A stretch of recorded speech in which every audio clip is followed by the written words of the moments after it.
homosexual relationship. Dinisay kita ni Lord na magpadamo. Do you think na lalaki sa lalaki, babae sa babae magdamo? Tandaan niyo po yung mga kapatid. Tandaan niyo yung initial illustration ko. Ang babae, may entrance at may exit. And you know what I mean. Kita niyo mga lalaki, walang entrance, exit lang. Now, kung puro exit, walang mangyayari. Kung puro naman entrance, walang mangyayari. Dapat may entrance at may exit. Nakukuha niyo kung gusto ko sabihin? There is one wrong ang pagiging homosexual. Dahil kapag bakla ka, tinipan babae gusto mo, lalaki. Kung tumboy ka, tinipan lalaki gusto mo, babae. Ang marriage, dinisign ni Lord for woman and man. Amen? Amen. Tinay po natin. Now, listen to me po. Kailangan ba natin i-condemn ina ng mga bakla? Kailangan ba natin i-condemn ina ng mga tumboy? No?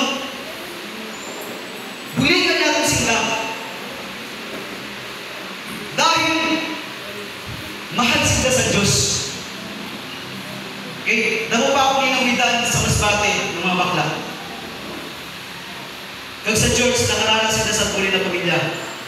So, alam nyo, hiniwag sa demonyo ang identity.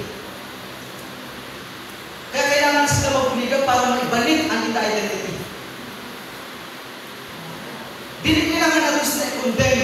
Dili kailangan natin sila i-judge. Dapat puligan natin sila. Amen? Amen. So, yun na po, may kakilala ako na my friend, usad siya na direktor sa pelikula. Sabi nyo, may lang po. Dati siya bakla, taga-Luzon. Pinusugan, naging tunay siya ng lalaki. Because of Jesus Christ. Nag-aantag siya sa more than 200 people sa church nila. Ganyan ka-powerful ng Panginoon. Hindi lang dapat sa i-condemn. Kaya hindi dapat natin sa i-judge. Kundi dapat legal natin ang isa lang. Okay? Pero, dili natin ituloy ang ito mga ginihimo. Lalo yun na, praise God kasi nakalusot ang Sujipin sa Senate. Nakalusot na sa lower house, sa Congress, pero walang kalusot sa Senate. Ang mga bakla, mga tumboy, membro sa LGBTQ+, ABCDEFG. Okay? Gusto nila sa Crispis na dapat ang mga bakla CR sa mga babae. Kung ako man, makulong ko, mapapuro bakla ko. Di ba? That is wrong. Identify what is wrong. Next, relationship na hindi pa napapanahon. Kung estudyante ka pa lang, pag-eskwela ka. Ayun mga yun. Ayun.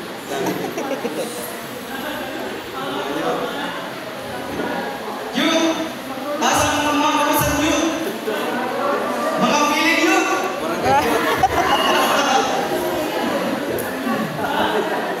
Ang sabi sa Ecclesiastes 11, there was a time for everything. May panahon para da. Kung panahon mo ano yung mag-eskwela ka na. Ay yung ano yung pagsabi sa I love you. Kung ang pag-email mo, ginagayon mo sa mama mo. Ha?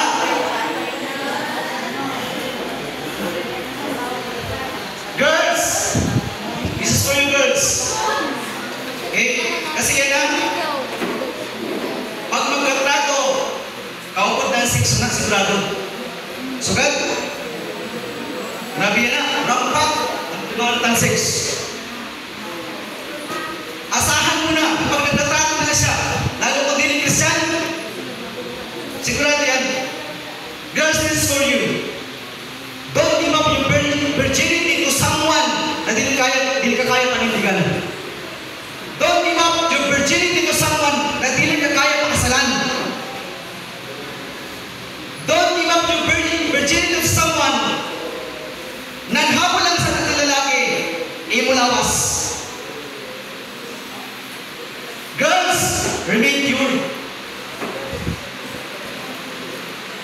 Kapit ano ba yung mga lalaki? Be a man of honor. Irespeto dapat natin ang kahinaan sa mga babae. Ano kuya? Palay na lumalapit sa manok eh. Kailangan. Ang may rason,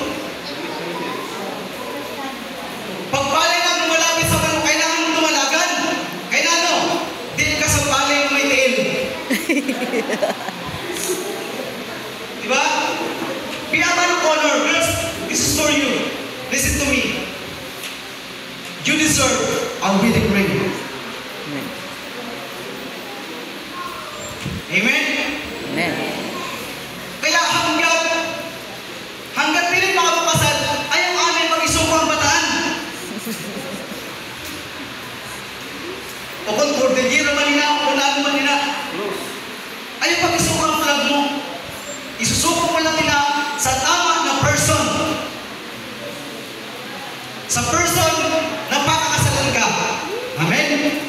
Sa person na bisan gusto ka dalamutan, pero pinarespeto ka. Amen? Amen. Magaling na kami na.